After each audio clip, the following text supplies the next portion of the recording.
자, 반갑습니다. 배동찬 교수의 맛있는 도움 이야기의 배동찬입니다. 자, 여러분 반갑습니다. 오늘은 불법 분양권 전매 수억원대 폭탄을 맞다라는 제목하에 한번 강의를 한번 해보도록 하겠습니다. 먼저 분양권 용어 정리부터 간단하게 알고 계셔야 되는데요. 분양권이라는 것은 아파트를 입주할 수 있는 권리를 우리는 간단하게 분양권이라고 이렇게 이해를 하시면 될 것 같고요. 프리미엄은 이거는 뭐 프리미엄 하면 일단은 우리 뭐 시청자 여러분들이 가장 좋아하는 단어지 않습니까? 프리미엄. 이 피를 받아먹다. 또 피가 생겼다. 그렇죠. 이건 이제 분양 가격하고 매매 가격의 차액을 우리는 프리미엄이다라는 거죠. 즉 분양 가격이 5억인데 요거를 프리미엄 1억에 대해서 6억에 팔았다라고 하면 이제 피가 1억이 되는 거죠. 어떻게 보면 행복하다라고 볼 수가 있겠죠. 그리고 전매라는 단어가 있습니다. 전매. 뭐 아파트 입주하기 전에 요 분양권을 사고 팔고 하는 거. 이거 우리는 전매라는 거죠. 근데 원래 아파트 분양을 하고 입주할 때까지는 뭐 한 2년에서 3년 정도 시간이 소요되지 않습니까? 요때는 우리가 분양을 받았다면 사고 팔고 할 수 있는 거는 기본이에요. 다만 이 사고 팔고를 하는데 너무 금액이 올라가지고 또 뭐 피해 하다 보니까 이 거래 질서가 많이 흐트러지는 경우도 있겠죠. 그런 걸 예방하기 위해서 정부는 이제 분양권에 대한 전매 금지하는 거죠. 즉 여기서 말씀드리는 전매 금지라는 것은 말 그대로 아파트 입주하기 전까지 또는 정부가 정한 일정 기간 동안 요 분양권을 사고 팔고를 하지 못하게 하는 거. 그게 우리는 바로 전매라는 겁니다. 그리고 거주 요건이라는 것도 있는데요. 일정 기간 동안 실거주를 해야지 매매가 가능한 이런 경우도 있다라고 이해를 하시면 될 것 같습니다. 그러면 분양권 상한제 주택의 전매 제한 기간인데요. 먼저 수도권 지역에 있는 공공택지를 한번 볼까요? 요 수도권 지역에 있는 공공택지를 놓고 보면 보통 토기가열지구 뭐 3년에서 그 외 지역은 뭐 8년까지 해가지고 이렇게 제한을 두는 거예요. 그러니까 짧게는 3년부터 뭐 최대 3년부터 또 그 외 지역은 8년까지 요렇게 해가지고 전매를 하지 못하게 하는. 그러면 어떤 거는 3년이고 왜 어떤 거는 8년이냐 이렇게 말씀하시는 경우도 있을 것 같은데요. 그래서 여기 구분해 보면 이렇게 왜 3년인지에 대한 이제 조건이 제시가 되어 있죠. 분양 가격이 인근 있는 아파트의 시세에 기존에 있는 아파트 시세의 100% 이상, 즉 기존 아파트 가격이 한 평당 2천만 원인데 지금 분양하는 분양하는 아파트도 한 평당 2천만 원을 분양한다라고 하면 가격 차이가 없지 않습니까? 그럴 경우에는 뭐 3년이라는 거고, 만약에 분양 가격이 인근에 있는 아파트의 70% 미만으로 분양을 한다. 즉 현재 기존에 있는 아파트들이 한 평당 가격이 2천만 원인데 지금 분양하는 요 아파트 가격이 한 평당 뭐 1,400만 원을 분양한다. 정말 엄청나게 싸게 분양하지 않습니까? 요거는 그냥 분양만 되면 그 즉시 뭐 그냥 로또 복권에 당첨된 거랑 똑같은 효과가 있지 않습니까? 그러다 보니까 사람이 뭐 미어 터지겠죠. 요런 경우에는 이제 실거주의 목적으로만 들어와라라는 의미에서 전매 기간을 몇 년으로 한다? 8년으로 때리겠다는 거예요. 그죠? 그리고 민간 택지도 이와 마찬가지로 3년에서 4년씩으로 이렇게 해가지고 전매 제한 기간을 둔다라고 볼 수가 있겠습니다. 그러면 이 전매 제한 대상 지역을 보게 되면요. 이 조정 대상 지역이 있고 공공택지가 있고 이렇게 민간 택지가 있습니다. 그래서 이거를 크게 보시면 우리가 기준으로 잡으면 소유권 이전 등기까지, 즉 아파트를 분양을 받고 나서 이전 등기, 즉 아파트가 완공될 때까지 사고 팔고를 하지 못하는 것도 있고, 또 짧게는 6개월이 되겠죠. 이렇게 6개월, 또 이렇게 1년짜리가 있고, 그래서 여러분이 해당하는 지역에 여러분이 살고 또 여러분이 분양받고자 하는 지역이 어떤 지역이냐 따라 가지고 짧게는 6개월, 보통 뭐 1년, 그리고 길게는 소유권 이전 등기까지 이렇게 전매 제한 대상이라는 거예요. 그래서 이런 부분에 대해서는 여러분이 꼼꼼하게 내가 분양받는 지역이 몇 년인지 요거는 여러분이 반드시 확인을 하시고 이런 식으로 전매 이제 하셔야 되겠죠. 또 이렇게 전매를 제한한다는 거는 이렇게 사고팔고를 하지 말라는 의미에서 전매 제한을 하는 거지 않습니까? 그런데 사람들이 꼭 하지 말라고 해도 꼭 말을 안 듣는 사람이 있잖아요. 오히려 하지 말라고 하면 더 하는 사람들도 있어요. 예를 들어서 하는 말이고요. 예. 이처럼 이렇게 하지 말라고 정부가 이렇게 말을 했는데도 그런데 전매를 했어. 그러니까 이제 불법으로 전매했다 해서 불법 전매가 되겠죠. 그럴 경우에는 현재까지는 이제 불법으로 전매를 한 경우에는 주택법에 의해서 3년 이하의 징역 또는 3천만 원 이하의 벌금을 때린다는 거예요. 현재 이렇게 하고 있어요. 그런데 여러분 알고 계시다시피 서울이나 또 인기 있는 수도권 지역의 분양 같은 경우 보면 프리미엄이 뭐 적게는 뭐 1억 내지 2억이지 않습니까? 많게는 뭐 내지 4억 내지 5억이 되고 이런 경우에 만약에 전매를 해서 들켰다, 불법 전매를 해서 들켰다라고 하더라도 벌금은 최대 뭐 3천만 원밖에 안 된다는 얘기예요. 그러면 차라리 내가 3억이나 돈을 벌고 3천만 원 벌금 납부하겠다. 이런 생각을 가질 수도 있겠죠. 그래서 요 금액이 너무나 지금 실정에 와서 보니까 금액이 높지가 않다? 이게 그다지 안 높아 보인다는 거예요. 요게 이제 문제가 있는 거고요. 또 불법으로 전매를 해가지고 걸렸다라고 하면 이 주택 공급을 신청할 수 있는 지위를 이제 무효화시킬 수 있는 거고요. 이미 체결한 주택의 공급 계약조차도 뭐 할 수 있다? 취소가 가능하다는 얘기예요.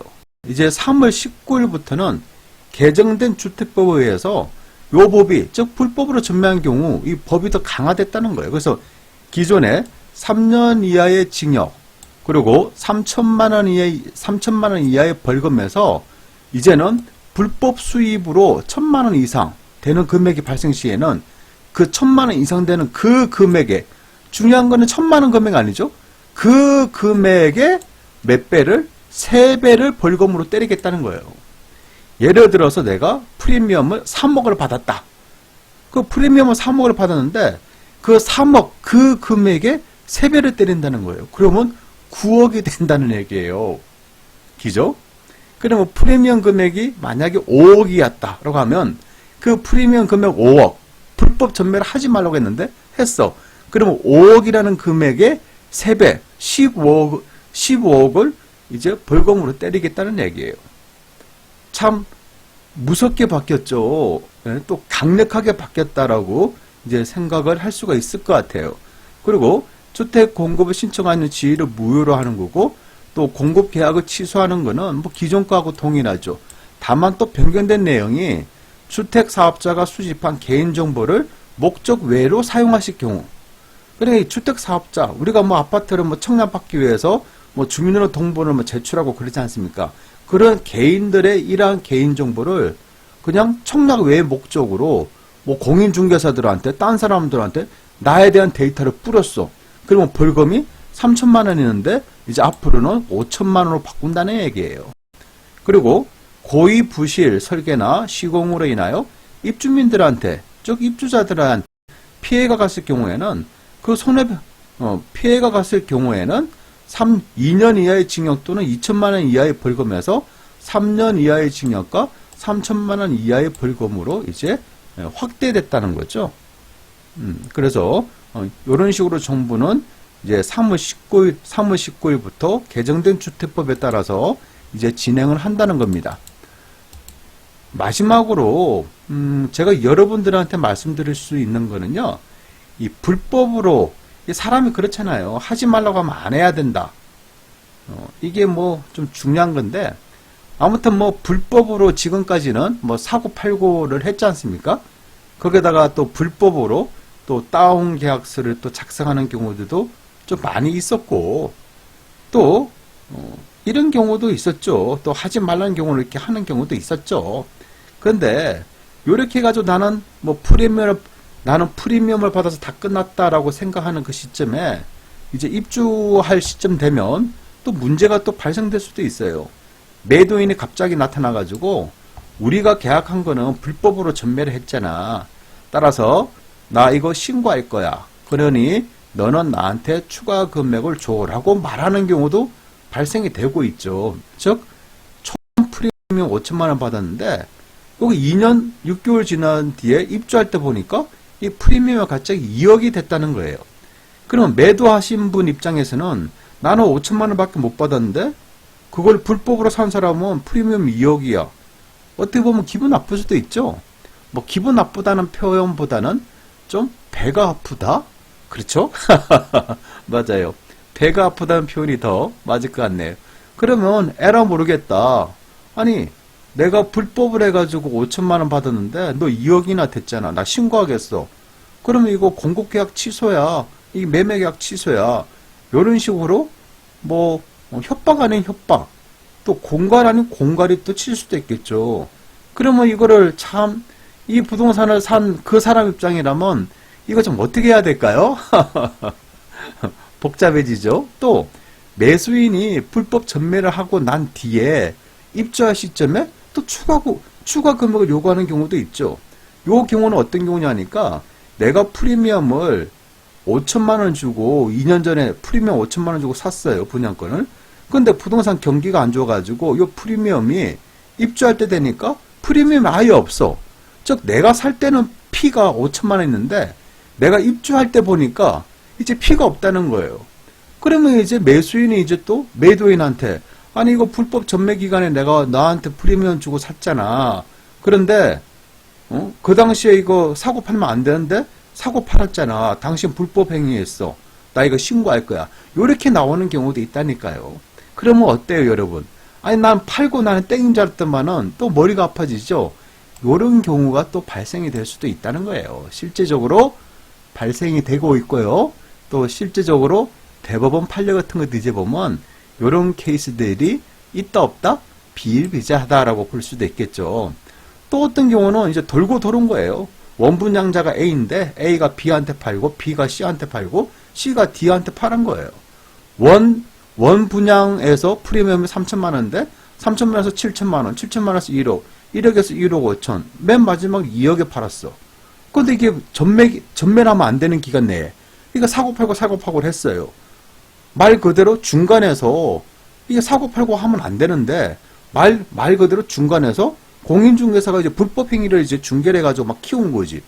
그런데 최종적으로 매수한 사람이 이제 신고를 할 거 아닙니까? 그럼 매도인한테 뭐가 나온다? 양도소득세가 날라오는 거예요. 근데 불법으로 사고 팔았잖아. 원분양가 대비해가지고 원분양가는 4억인데 여기 돌고 돌아가지고 피가 2억이 형성됐어요. 그러면 원분양 받은 사람, 그 사람한테 뭐가 날라온다? 양도소득세도 두드러 맞을 수 있잖아요. 이때는 누가 책임을 질 거예요? 복잡하죠? 또 다운계약서, 지금도 뭐 또 성행되고 있다시피 하죠. 또 다운계약서를 썼어요. 다운계약서 쓰게 되면 나중에 이게 지금이야 문제가 없어요. 사고 파는 데는. 근데 입주할 시점 되면 금액이 많이 오르면 또 많이 오른 대로 문제가 되고 금액이 떨어지면 떨어진 대로 또 문제가 되는 거예요. 그럼 요 책임은 누가 져요? 부동산이 책임지나요? 그때 그 부동산은 거의 뭐 분양권 사고 팔고 한 부동산들이 그 동네에서 계속 터줏대감 형태로 계속 유지하는 경우 많지 않지 않습니까? 그러면 누가 책임을 져요? 머리가 복잡해지죠. 그래서 저는 여러분들한테 이렇게 말씀드리고 싶어요. 불법과 편법과 꼼수는 발음을 이길 수가 없어요. 순간적인 이득은 볼지언정 이 지속적인 이득을 보기는 어렵다는 거예요. 불법 행위로서는. 여러분 적게 먹더라도 안전하게 가세요. 아니 부족하면 모질한 대로 그냥 사시고 넉넉하면 그냥 여유롭게 사시면서 이웃과 더불어서 또 나누면서 사세요. 이 부동산은요, 이 또 부동산 투자라는 건요, 그냥 이렇게 넉넉한 마음으로 투자를 하셔야 된다는 거예요. 그래야지 오래 부와 행복을 같이 누릴 수가 있다는 거예요. 불법으로, 편법으로 주변에서 돈 번 사람들을 보세요. 이 사람도 오래 못 가요. 설령 이런 사람들이 10년, 20년 오래 간다고 칩시다. 그 자식들을 보세요. 또 그 사람, 그렇게 불법과 편법 행위를 한 사람, 노후를 보세요. 어떠한 삶을 살고 있는지. 부동산이든 재테크이든 행복을 위해서 하는 것이지, 이게 뭐 물질 맞는가? 또 돈을 꼭 벌어야 돼. 이런 마음으로는 나중에는 뭐가 생긴다? 문제가 생길 수 있다는 거예요. 여러분의 노후를 걱정하신다면요, 또 여러분 자녀들의 미래까지 생각하신다면요. 그냥 바르고 깨끗하고 정당하게 거래하세요. 절대 편법과 꼼수는 전통을 이길 수가 없어요. 이상까지 배종찬 교수의 맛있는 도원 이야기였습니다. 감사합니다.